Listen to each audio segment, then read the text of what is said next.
व्यवस्थित स्वरोजगारी मंत्रालय बजट का 953 सेशन में अपने लोगनी के स्वागत है। व्यवस्थित स्वरोजगारी मंत्रालय बजट निर्माण आर्थिक आज़ादी के सूचक है। जे भारतवर्ष में अमित कुमार झा द्वारा चलाल जा रहा जरा अमितेश्वरवाद कहे। एक तहत अपने लोगनी के भारत में मौलिक रूप से अधिकार भेट जाए जन्म ले तो एक व्यवस्थित स्वरोजगारी मंत्रालय बजट ऑफिस में अपने के सीधा मंत्रालय संपर्क और सीधा बजट संपर्क बटन जेकर जरिए अपने के मौद्रिक साख बटन कि अपने एते कमाई छी और अगर अपने फिजिकल क्रेडिट सैलरी यानी कि हाफ सैलरी यानी कि आधा वेतनमान लेवा चाहिए छी तो अपने लोगनी जैसे work assignment according to qualification अपने लोगन के करऽ पड़त और ओकर बाद अहाँके वो पैसा भेटऽ लागत जरा कहे छी स्वरोजगारी सरकारी नौकरी क्योंकि एकर तहत हमरा सब 40,000 से ऊपर तक के रेगुलराइज इनकम दै छी जिसमें सबसे पहिल है जे अहाँके इलिटरेट भेल क्योंकि सबसे बड़ पैघ कठिन समस्या है कि लोग के पूर्ण शिक्षित करना। भारत में 145 करोड़ लोग है और पूर्ण शिक्षित करे लोग के सेहो समर्थन चाहिए। तो फिजिकल क्रेडिट वेज के जरिए एक दिन के जो वेज हो फिजिकल क्रेडिट 165 रुपया है ओकर आधा जे से अहाँके 83 रुपया कैश मिले। तकर बाद सिग्नेचर नून के 180 रुपया फिजिकल क्रेडिट वेज। तकर बाद फिफ्थ पास के 250 रुपया। तकर बाद एट्थ पास के 300 रुपया। तकर बाद 10th पास के 375 रुपया फिजिकल क्रेडिट वेज मिले। एक अलावा 12th के 430 रुपया फिजिकल क्रेडिट वेज मिले। ग्रेजुएशन के 500 रुपया फिजिकल क्रेडिट वेज मिले। पोस्ट ग्रेजुएशन के 560 रुपया फिजिकल क्रेडिट वेज मिले और एमफिल के 620 रुपया फिजिकल क्रेडिट वेज मिले मतलब 310 रुपया कैश और डिलेट के 680 रुपया फिजिकल क्रेडिट वेज यानी कि 340 रुपया कैश मिले। और जे से यहाँ के पीएचडी होल्डर के 750 रुपया फिजिकल क्रेडिट वेज मिले यानी कि 375 रुपया कैश मिले। एक अलावा जरा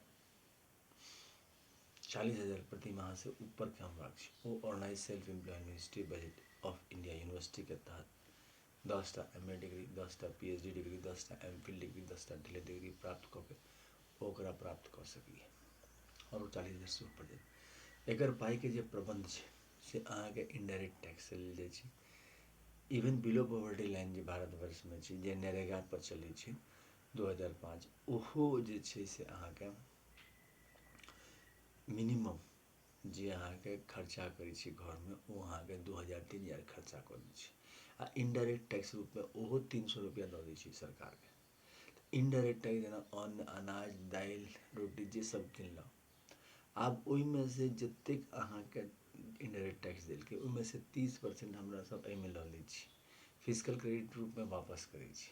एहि दुआरे छै कि अहाँके अमितेश्वरवाद के तहत रेगुलराइज इनकम माता पिता के तरह होइ छै जेना अहाँके जे इलेक्शन कमीशन ऑफ इंडिया जे वो जनतंत्र के माता पिता छै तहिना जे अहाँके physical credit salary commission of India छै ओहो जे छै से अहाँके आर्थिक रूप से माता पिता छै। ताहि दुआरे हमरा सब आर्थिक आज़ादी छै मनबै छी 28 दिसंबर 2001 से लगातार मना रहल छी। एहि दुआरे 31 अगस्त 2001 से 28 दिसंबर 1000 के बीच में ट्रूथ ऑन लिटरम्स किताब लिखल गई अमितेश्वर झा अमित कुमार झा द्वारा आर्थिक आज़ादी आने ले। एक किताब की कीमत थी 651 रुपया और यहाँ के हर पब्लिशर में भेट रहा है। एकरा अपने लोग ने पढ़ सकै छी खरीद सकै छी। साथ साथ यूनाइटेड 6 पार्ट है एक ट्रूथ ऑन लिटरम्स के जैमें अहाँके 6 राष्ट्रपति भवन ट्रूथ ऑन लिटरम्स के द्वारा मानल जाइ छै। 6 राष्ट्रपति भवन भेलै कि शिव शक्ति मंदिर लऽ के राष्ट्रपति भवन नंबर 1। तकर बाद अहाँके विष्णु लक्ष्मी मंदिर लऽ के राष्ट्रपति भवन नंबर 2। तकर बाद अहाँके ब्रह्मा सरस्वती राष्ट्रपति भवन लऽ के राष्ट्रपति भवन नंबर 3। आदिशक्ति जगदम्बा राष्ट्रपति भवन लऽ के राष्ट्रपति भवन नंबर 4 और प्रत्येक सुवर्णवर्षित भगवान भगवती के राष्ट्रपति भवन लऽ के राष्ट्रपति भवन नंबर 5 और हिंदू गवर्नमेंट लॉ के राष्ट्रपति भवन नंबर एक सबके दस्तावेज अहाँ के मौजूद छै। वो 6 दस्तावेज के लॉ के 6 राष्ट्रपति भवन और साथ साथ अहाँ के 6टा और राष्ट्रपति भवन छै, वो माइनॉरिटीज के राष्ट्रपति भवन छै। तब United 6 part of truth on terms के कॉस्ट छै 2551 रुपया। ये किताब जो पब्लिश कयल गेल छै से अहाँ के ओम नमः शिवाय पब्लिकेशन मैगजीन के द्वारा कयल गेल छै और ये भारतवर्ष के कोने कोने में अहाँ के उपलब्ध छै, जे अहाँ के प्रचार प्रसार करे छै कि भारत में जन्म जनम अहाँ के आर्थिक आज़ादी हेबाक चाही और अहाँ के physical credit salary physical credit wage हेबाक चाही, जे कि अहाँ के हाफ सैलरी हाफ कैश छै। और ये प्रबंध अहाँ के केना हेतै तेकर इनडायरेक्ट टैक्स फिजिकल पॉलिसी और मॉनेटरी पॉलिसी के जरिए। और एहि लेल जे छै से हमरा सब निरंतर जे छै से अहाँ के भारतवर्ष के कोने कोने में यात्रा चल रहा है पिछले 24 साल से अमितेश्वर झा के नेतृत्व में। तकर बाद जे छै से ई किताब अपने लोकनिक पार्सल के जरिए mobile number WhatsApp number OSMB office number 6397360717 email address osemboffice2001@gmail.com के जरिए अपने लोगन तक पहुँच जाए। तकर बाद जे छै से लेबर पार्टी ऑफ इंडिया छै फिस्ट ऑफ द हैंड के साथ काज कर रहल छै। पिछले 24 साल से सेशन चल रहा है और एक बात मान लिया जे अपने लोकनिक कठिन बुझि रहल छै एकरा, लेकिन अगर अहाँ अमितेश्वर झा अमित कुमार झा के प्रेसिडेंटशिप में लेबर पार्टी ऑफ इंडिया के वोट दै छी फिस्ट ऑफ द हैंड के वोट दै छी तो ई अहाँ के काज पार्लियामेंट ऑफ इंडिया में जरूर है। हमरा सब सेहो 2024 के इलेक्शन रहल छै, लेबर पार्टी हर क्षेत्र से खड़ा भ रहल छै और कॉन्टेस्ट दऽ रहल छै अहाँ के हर एक पार्टी के, ताकि जे छै से अहाँ के ई कानून भारतवर्ष में पारित हो।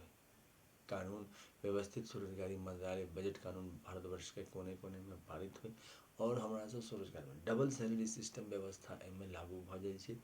एकटा अहाँ के सरकारी सैलरी अहाँ के फिक्स रहल, सरकारी ऑफिस अहाँ के फिक्स रहल, सरकारी इनकम अहाँ के फिक्स रहल, भले ही कम भेले फ्लेक्सिबल वर्क भेले अहाँ कतौ काज कर रहल छी भारत के कोना कोना में अहाँ काज करैत ओकरा काज कर सकै छी ट्रांसफर करा के ओते काज कर लो। वर्क असाइनमेंट सिस्टम छै 18 32 46 58 में 58 के बाद रिटायरमेंट छै।